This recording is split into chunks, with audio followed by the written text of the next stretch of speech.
Puji Tuhan. Nah, Bapak Ibu Saudara yang kasih Tuhan Yesus, kita bersyukur semua saudara yang dipilih oleh Tuhan untuk bersama-sama. Saya mau mengajak saudara untuk melihat dan menerima sehingga engkau mengalami mujizat Tuhan tersedia bagi setiap kita. Saudara, bukan hanya orang sakit sembuh, tapi kalau kita bisa tetap sehat saudara, biarlah kita juga sadar itu karena mujizat dari Tuhan. Daripada yang sakit sembuh karena mujizat, lebih baik nggak sakit-sakit tapi sehat terus. Kita lebih baik menyadari itu mujizat yang jauh lebih indah. Nah saudara yang kasih Tuhan Yesus, di seluruh dunia, negara-negara yang dikatakan adidaya sekalipun mengalami goncangan. Kenapa? Karena apa yang dihadapi ini saudara adalah musuh yang tidak terlihat. Ini juga membuktikan saudara bahwa musuh yang jauh lebih berbahaya daripada yang terlihat adalah yang tidak terlihat. Kalau saudara perhatikan sebenarnya virus bakteri ada di mana-mana. Tetapi tahukah saudara, kalau saudara pegang benda, saudara makan makanan, ya, ada udara juga, itu ada virus bakteri. Tetapi saudara, kenapa kita bisa tetap sehat? Berarti memang Tuhan sudah built in di dalam diri kita kekuatan untuk menghadapi virus dan bakteri itu. Di dalam situasi pandemi yang disebut dengan new normal ini, kita harus pakai masker. Kenyamanan kita mulai terganggu tentunya. Saudara, yang membuat juga nggak nyaman adalah kita mesti physical distancing, menjaga jarak. Saudara bisa bayangkan nggak bahwa sebenarnya semua situasi yang mengganggu ini juga adalah hal-hal yang tidak terlihat. Mengganggu hati, mengganggu pikiran, mengganggu damai sejahtera. 2 Korintus pasal yang keempat ayat 18. Sebab kami tidak memperhatikan yang kelihatan, melainkan yang tak kelihatan. Karena yang kelihatan adalah sementara, sedangkan yang tak kelihatan adalah kekal. Saudara, kenapa orang mesti berjaga-jaga, pakai masker, jaga jarak dan sebagainya? Karena ada yang tidak kelihatan yang disebut dengan virus. Dan kenapa orang takut sama virus itu? Karena takut untuk kehilangan yang kelihatan. Artinya kita bisa melihat betapa pentingnya bagi kita untuk memperhatikan yang tidak kelihatan. Saudara, saya bisa mengerti kondisi di mana ketika kita kehilangan pekerjaan, ketika kita kehilangan penghasilan, ketika kita menjadi sulit untuk menghidupi kehidupan jasmani. Lalu kemudian kita menjadi tertekan, kita menjadi stres, kita kemudian mengeluh. Saya bisa mengerti itu saudara. Tuhan juga Tuhan yang maha mengerti. Tetapi saudara yang kasih Tuhan Yesus, bayangkan kalau manusia yang kelihatan ini saja saudara, sudah begitu mempengaruhi hidup kita. Mestinya ada yang jauh lebih lagi penting, yaitu manusia yang tidak kelihatan. Percayalah bahwa hidupmu yang kelihatan itu sebenarnya dipengaruhi, bahkan ditentukan oleh apa yang tidak kelihatan. Ada banyak orang secara kelihatan saudara, pekerjaannya baik, jasmaninya sehat, penghasilannya ada, makanannya ada. Tapi yang tidak kelihatan di dalam ini, hatinya penuh dengan kekesalan, kekecewaan, kemarahan, kebencian, sakit hati, dengki, dan sebagainya. Apa yang terjadi dengan orang itu saudara? Semua yang kelihatan, makan, minum, harta, keuangan, menjadi seperti tidak berarti lagi. Kalau engkau serius dengan manusia yang kelihatan, engkau harus serius lebih lagi dengan manusia yang tidak kelihatan.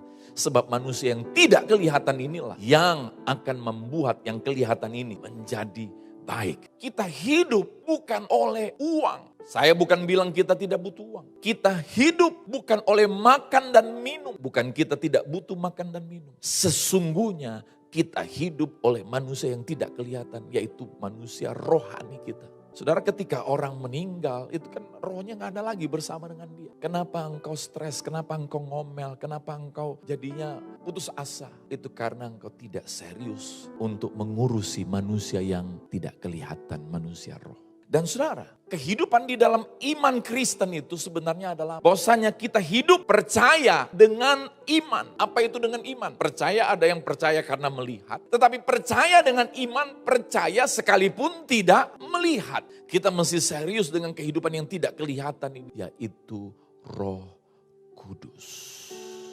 Apa hubungan antara bahasa roh dan kesehatan jasmani? Saya ajak saudara melihat di dalam 1 Korintus pasal yang ke-14, ayat yang ke-4 saudara. Siapa yang berkata-kata dengan bahasa roh, ia membangun dirinya sendiri. Tetapi siapa yang bernubuat, ia membangun jemaat. Saudara, bahasa roh yang disebut dengan speaking in tongue itu ada dua jenis. Ada satu bahasa roh yang memang karunia, artinya tidak semua orang mendapatkannya. Dan bahasa roh yang satu ini memang diterjemahkan sehingga orang lain yang mendengarkannya boleh ikut dibangun oleh bahasa roh itu.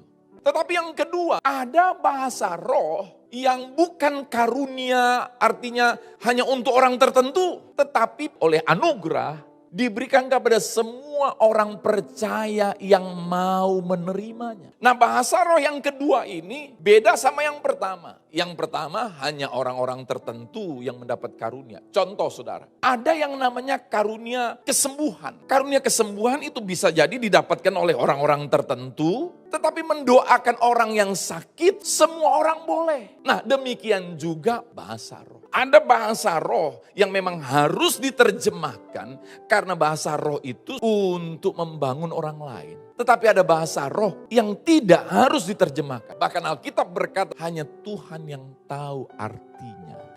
Nah, kalau hanya Tuhan yang tahu artinya, lalu siapa yang terjemahkan saudara?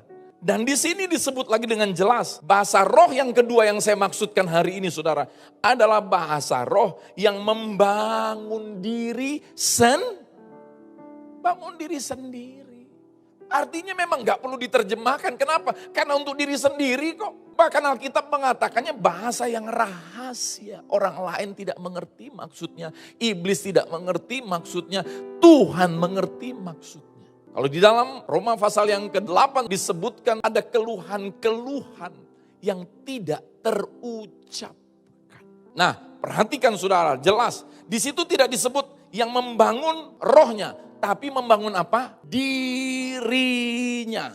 Perhatikan baik-baik. Diri ini apa? Diri ini bukan hanya roh. Kita ini adalah manusia roh, tapi dalam diri kita manusia roh ini diberikan tubuh supaya ada tempat bagi manusia roh ini, saudara. Dan di dalam tubuh ini ada jiwa, pikiran, perasaan, kehendak. Dan kalau saudara perhatikan di dalam Roma pasal yang ke-8 ayat yang ke-11. Jika roh dia yang telah membangkitkan Yesus dari antara orang mati diam di dalam kamu, maka ia yang telah membangkitkan Kristus Yesus dari antara orang mati akan menghidupkan tubuh yang fana. Apa tubuh yang fana? Itu tulang-tulang kita, pembuluh-pembuluh darah kita, apalagi saudara, otak kita, mata ini, telinga ini, tubuh yang fana semua. Yang satu saat ini mata, telinga tinggal di bumi, jantung tinggal di bumi, roh yang diangkat. Jadi ternyata Roh Kudus itu menghidupkan keseluruhan dalam tubuh kita, termasuk tubuh yang fana. Saudara, iblis mencoba membutakan manusia agar manusia tidak percaya bahwasanya kehidupan rohani itu sangat mempengaruhi terhadap kehidupan jasmani. Sehingga apa yang terjadi saudara? Sehingga manusia sangat serius terhadap kehidupan jasmani, tapi tidak peduli dengan kehidupan rohani. Kalau engkau peduli dengan kehidupan jasmani, engkau serius dengan kehidupan jasmani, engkau mestinya harusnya mulai serius dengan kehidupan rohani. Sebab kehidupan jasmanimu dimulai daripada kehidupan rohanimu. Jadi sesungguhnya orang Kristen adalah orang yang memberi diri dilahirkan dari Allah supaya hidup oleh Roh Kudus. Saya tidak mau mengelompok-kelompokkan orang saudara. Saya adalah orang percaya, saya adalah pengikut Kristus. Apapun gerejamu saudara, dengar baik-baik, kalau engkau mau percaya kepada Yesus Kristus, ini bukan tentang gereja karismatik, ini bukan tentang gereja Pentakosta, ini tentang kebenaran, ini tentang perbuatan Tuhan, ini tentang penyediaan Tuhan, ini tentang cara kerja Tuhan yang benar-benar Tuhan. Dia tidak hanya mau kita datang saudara dengan ritual-ritual agamawi, tapi sesungguhnya dia mau kita membangun kehidupan kita di dalam roh. Sebab itu dia beri Roh Kudusnya, karena dia sendiri pun memulai dunia ini dengan hadir oleh rohnya. Perhatikan kebenaran ini. Tubuhmu adalah bait tubuh kita. Ingat saudara, bait Allah itu tidak disebut rohmu adalah bait. Kalau bahasa Inggrisnya, your body is the temple of Holy Spirit. Saudara, kita punya rumah. Rumah kita itu tentu kita perhatikan. Kalau kotor kita bersihkan. Kenapa kita bersihkan? Bukan untuk pamer kepada orang lain, rumahku bersih. Bukan. Supaya kita bisa nikmati rumah itu. Supaya kita bisa sehat di rumah itu. Jangan kalau banyak kotoran kita bisa jadi sakit. The body itu bagaikan rumah. Memang rumah itu penting. Kita juga cat rumah itu, dibuat indah rumah itu. Supaya apa? Supaya menjadi berkat bagi orang lain. Kalau orang lihat rumahnya indah kan saudara, orang senang lihat. Tapi kalau lihat rumahnya itu jorok, kotor saudara, bisa menjadi saksi. Tetapi sesungguhnya saudara, di dalam rumah itu ada yang tinggal. Siapa yang tinggal? Pemiliknya. Nah, rumahnya penting, tapi apa artinya rumah tanpa pemilik? Rumah kita, body ini adalah temple of God. Dalam ayat bahasa Indonesia dikatakan saudara, tubuhmu adalah bait Roh Kudus. Artinya apa? Tubuh ini pemiliknya siapa? Roh Kudus. Jadi kekristenan itu sedang berbicara tentang menyerahkan tubuh kita ini sekarang bukan milik kita lagi, tapi milik Roh Kudus. Saudara, rumah itu bersih tergantung pemiliknya juga kan. Pemiliknya apakah mengatur supaya itu rumah bersih? Mari kalau kita hidup oleh Roh Kudus, maka Roh Kudus akan mengatur segala-galanya. Di dalam 1 Korintus tadi saudara dikatakan bahwa waktu kita berbahasa roh kita membangun diri. Yang dimaksud diri adalah apa? Semuanya termasuk tubuh. Jadi saudara tentunya edify yourself. Enggak dibilang edify your spirit. Tidak hanya dikatakan membangun rohmu. Tapi berbahasa roh itu membangun diri. Diriku adalah Roh Kudus ini yang punya tubuh. Enggak bisa dipisahkan saudara. Diriku adalah Roh Kudus yaitu rohku yang punya tubuh. Yang punya jiwa, pikiran, perasaan, kehendak. Tapi sekarang Roh Kudus masuk tinggal. Saudara ingat ketika ada rumah, ini perumpamaan saudara, rumah itu sudah dibersihkan. Tetapi kemudian rumah itu kosong. Saudara tahu apa yang terjadi? 7 setan lebih jahat masuk kembali ke rumah itu. Ini menandakan bahwa jangan sampai kita menjadi orang yang katanya percaya Yesus tapi kosong. Sangat mudah orang yang kosong untuk dipengaruhi oleh iblis. Dengan apa saudara? Iblis mulai, mana gak ada gunanya kamu ke gereja. Lihat nih gak ada guna kamu berdoa. Mana lihat tuh virus masih ada. Itu mudah saudara. Mana kamu gak diberkati. Mana oh kamu di rumah gak ada kerjaan. Buka ini link, buka link itu. Lihat gambar ini. Iblis akan mudah. Kenapa? Karena kosong. Tetapi ketika kita mau dibaptis oleh Roh Kudus, kita mau Roh Kudus memenuhi kita, dan kita mau Roh Kudus yang hidup menghidupi kita, kita mau Roh Kudus mengajari kita mau Roh Kudus menulis dalam loh hati kita mau Roh Kuduslah segalanya dalam hidup kita, maka firman Tuhan berkata, roh yang ada padamu lebih besar daripada roh yang ada pada dunia ini. Saudara yang kasih Tuhan Yesus, ada roh-roh yang menuduh, ada roh-roh yang mau menjatuhkan, ada roh-roh yang menyerang kita. Oh, saya mau katakan kepada saudara, serangan setan secara jasmani itu tidak terlalu sulit saudara. Tinggal setan keluar. Tapi seringkali serangan setan melalui, bukan gadgetnya salah saudara, tapi gadgetnya dipakai. Bukan uangnya salah, tapi uangnya dipakai. Lalu setan menyerang dengan suara tertentu, acara, film-film tertentu yang kita tidak mengerti. Kita kemudian sedikit demi sedikit sedang dibawa. Kekristenan yang sesungguhnya adalah hidup oleh roh. Dan orang yang hidup oleh roh sesungguhnya adalah mau menjadi murid Kristus. Kalau dia berkata aku hidup oleh roh, aku bahasa roh Pak, minta maaf saudara. Orang yang berbahasa roh sesungguhnya pertama dia sedang berkomunikasi sama Tuhan. Yang kedua dia sedang membangun dirinya dengan cara mau menjadi murid Kristus. Sebab itu orang yang berbahasa roh itu sedang mengingatkan dirinya, ada Roh Kudus, ada Roh Kudus, ada Roh Kudus. Saudara, kita boleh punya gadget yang canggih, tapi kalau kita nggak memakainya, nggak terjadi apa-apa. Ada yang super canggih dalam diri saudara, yang tidak bisa dibeli dengan apapun juga. Bahkan bukan karena perbuatan baik kita, dia ada dalam hidup kita. Bahkan ketika engkau berdosa sekalipun, dia mau hadir dalam hidupmu. Yang super canggih itu adalah apa? Yaitu Roh Kudus. Masalahnya adalah engkau mau hidup oleh apa? Di dalam Mazmur 95, kita baca dari ayat yang ke-10 saja. 40 tahun aku jemu kepada angkatan ini, maka kataku mereka suatu bangsa yang sesat hati dan mereka itu tidak mengenal jalanku.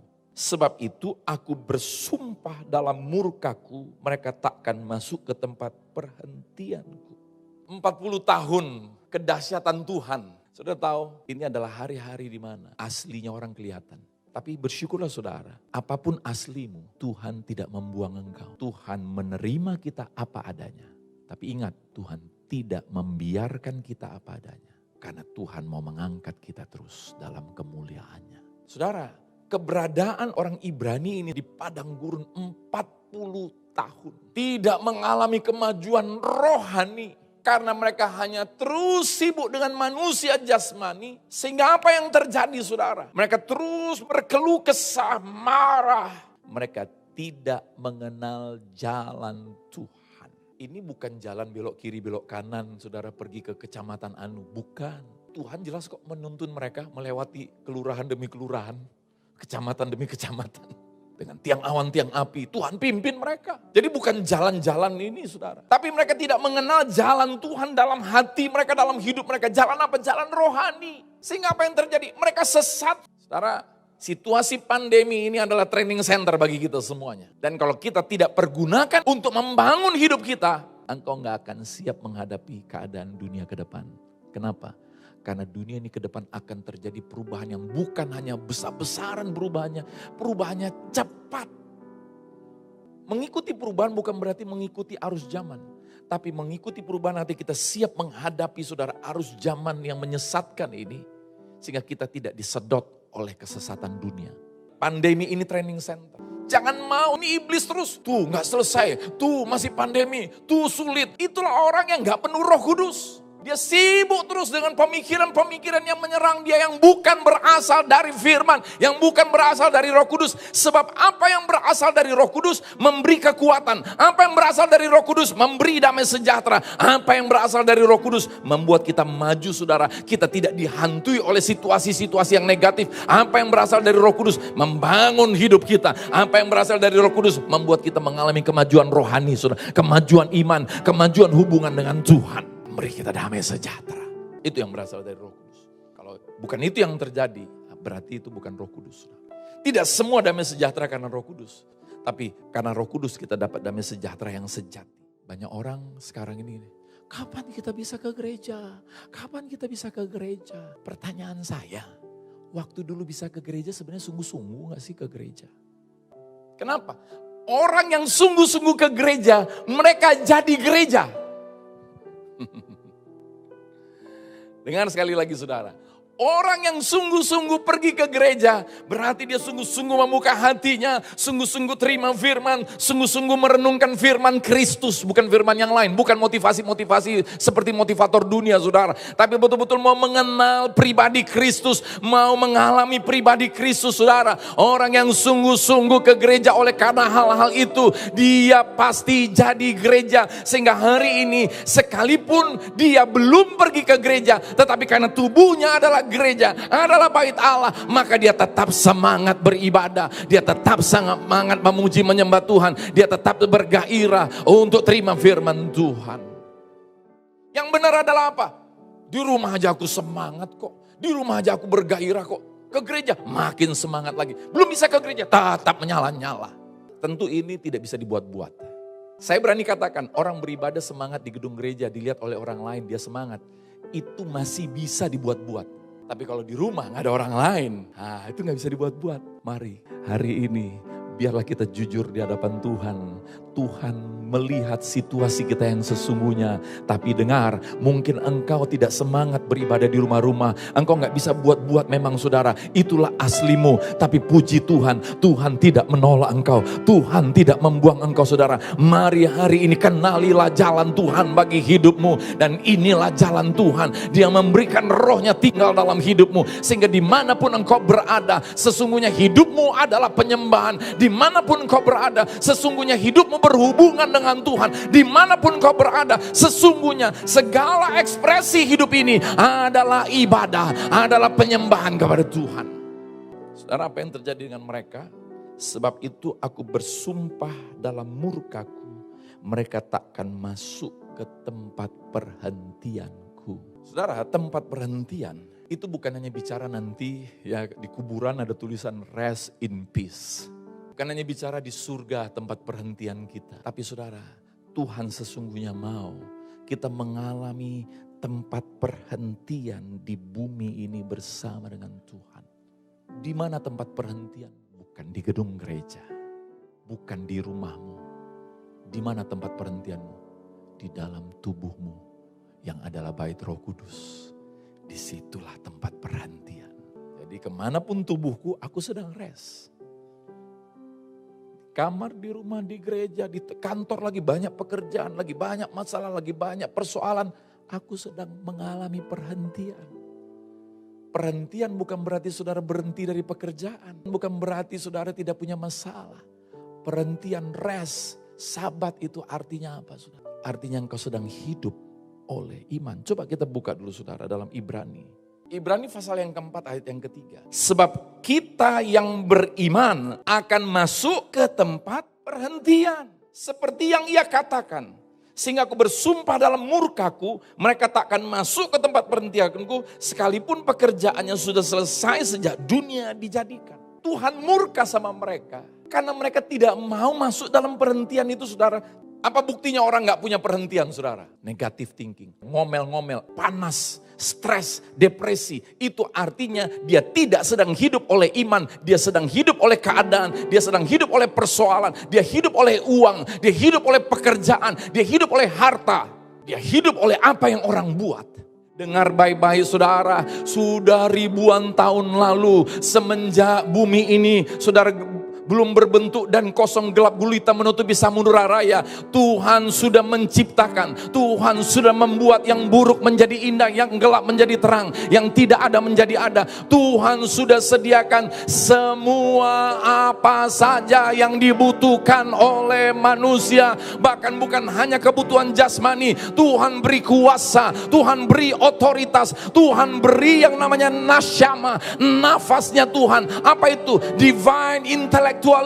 Dia berikan bagi kita saudara. Sehingga apa saudara? Semua apa saja yang saudara butuhkan sudah disediakan oleh Tuhan. Tetapi kenapa kemudian manusia banting tulang susah payah? Karena ketika manusia melawan Tuhan, mereka menolak perintah Tuhan untuk tidak memakan buah pengetahuan yang baik dan yang jahat. Mestinya yang cuma punya Tuhan. Mereka pingin menentukan baik dan jahat menurut ukuran mereka sendiri. Sehingga mereka jalan sendiri, maka mereka akhirnya melihat tanah dikutuk. Bukan manusia yang dikutuk.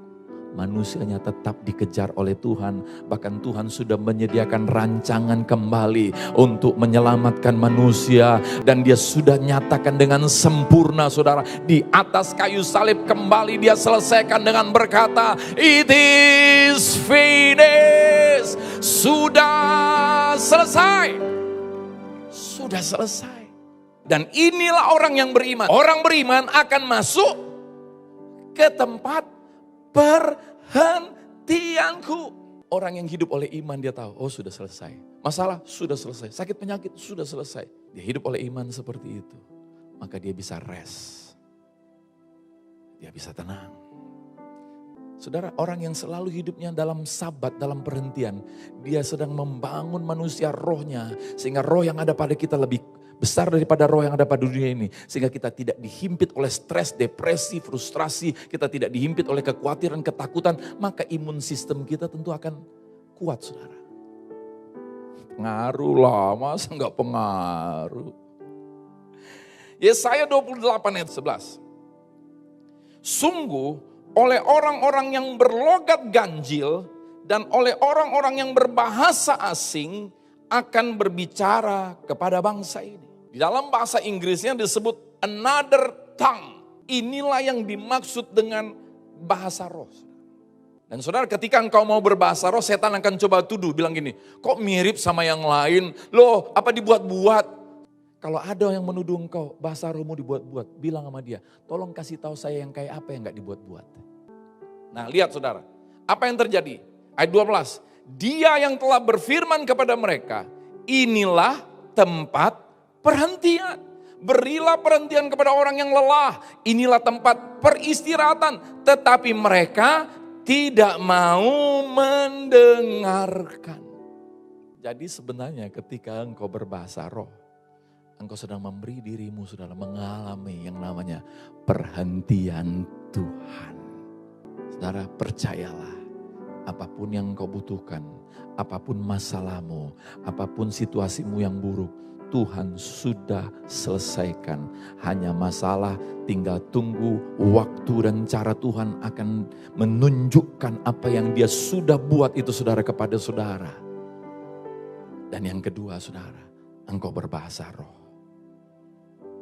Berbahasa roh, engkau sedang masuk dalam perhentian. Haleluya. Ini bukan bicara tentang denominasi gereja. Jangan mau setan tipu saudara.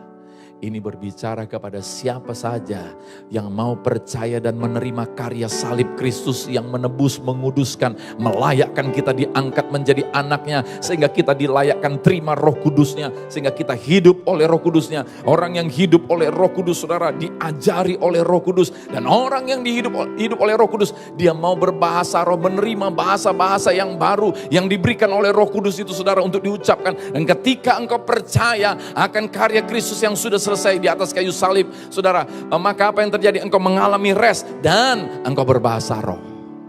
Engkau berbahasa roh. Jadi orang yang berbahasa roh itu bukan lagi stres. Orang yang berbahasa roh itu tentang lagi percaya, oh ada roh kudus sedang bekerja. Ada roh kudus yang sedang menghidupi aku. Ada roh kudus yang tinggal di dalam aku. Ada roh kudus yang memimpin aku. Ada roh kudus yang memampukan aku. Ada roh kudus yang menghiburkan aku. Ada roh kudus yang memberi aku kuasa. Hurianaka shanda, hiradabaka shandoroloboku, hiradaka shandararaba, hiradabaka shando. Mari yang ada di rumah-rumah atau dimanapun kau berada, kalau engkau hari ini berkata, aku mau roh kudus memenuhi aku mau hidup oleh roh kudus, aku mau jadi murid Kristus, aku mau diajari oleh roh kudus. Dimanapun engkau berada saudara, engkau boleh berdiri saudara. Mari nyatakan kehausanmu, nyatakan kerinduan hatimu saudara. Aku mau Tuhan, aku mau mengalami, aku mau menerima, aku mau dipenuhi, aku mau dibaptis oleh roh kudus. Kalau ada saudara yang belum mengalami bahasa roh, engkau belum pernah menerima baptisan roh kudus, mari hari ini terima baptisan roh kudus. Inilah jalan Tuhan bagi kita. Dia memberikan kita jalan perhentian. Dengan kita percaya, kita hidup oleh iman. Orang yang hidup oleh iman sedang masuk dalam sabat, masuk dalam perhentian. Maka tiap hari, tiap detik hidup oleh iman. Bukan oleh keadaan, bukan oleh situasi, bukan oleh uang, bukan oleh pekerjaan bisnis, bukan oleh apa yang orang buat, tapi hidup oleh iman saudara. Percaya bahwa Tuhan sudah menyelesaikan ribuan tahun lalu. Apa saja yang kau butuhkan Tuhan sudah sediakan. Tuhan sudah selesaikan semua pergumulan masalah. Tuhan sudah berikan engkau kesembuhan. Percaya, terima dengan iman. Dan ini tandanya engkau percaya dengan iman dan menerimanya. Engkau mulai damai sejahtera. Engkau mulai lepas dari ikatan yang menghantui pikiranmu, menghantui perasaanmu saudara. Engkau mulai mengalami kelegaan. Dan sekarang engkau mau dipenuhi oleh roh kudus. Engkau mau dibaptis oleh roh kudus. Sekarang saudara, saya berdoa, engkau yang belum pernah mengalami baptisan roh kudus, engkau yang belum pernah menerima bahasa roh,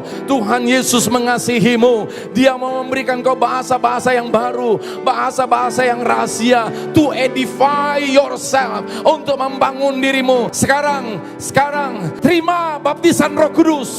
Terima baptisan roh kudus. Urata kashandara lama kashandoro robo kuriana ma shandara la barala barala. Terima bahasa roh, bahasa rahasia. Terima kuriara lama kashandara lambu kurata bakara la barala.